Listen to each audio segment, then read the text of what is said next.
Why does this moment feel different, as if something unseen is slowly rearranging your life before anything obvious happens?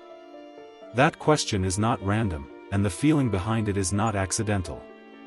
Long before a visible change appears, before success, confidence, or clarity arrive, there is an inner shift that quietly takes place. Most people overlook it because it does not come with signs or guarantees. Yet this is where real transformation begins. Your comeback has already begun may sound like a bold statement, but it reflects a deep psychological truth. Carl Jung believed that change starts in the unseen layers of the mind. He once said, "Until you make the unconscious conscious, it will direct your life and you will call it fate." When life feels confusing, heavy, or stuck, it is often because old patterns are still running quietly in the background.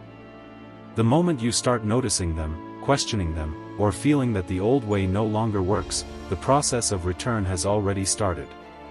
You're seeing this because you're entering the biggest comeback of your life. This does not mean everything suddenly becomes easy. In fact, it often begins with discomfort. Old beliefs fall apart.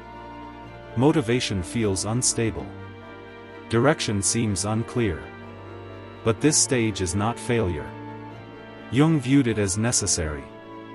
He believed that the collapse of an old identity makes space for a more honest one to grow. As he wrote, "No tree can grow to heaven unless its roots reach down to hell." Growth demands depth, and depth often comes from facing what was avoided. As awareness grows, pain begins to change its role. Instead of being meaningless, it becomes informative. It shows where healing is needed and where truth has been ignored. Jung explained this shift clearly when he said, "Who looks outside, dreams, who looks inside, awakens." Awakening does not remove challenges, but it removes confusion. Life starts to make sense, even when it is difficult. Fear often appears at this stage. Fear of trying again. Fear of hope. Fear of believing in yourself after disappointment.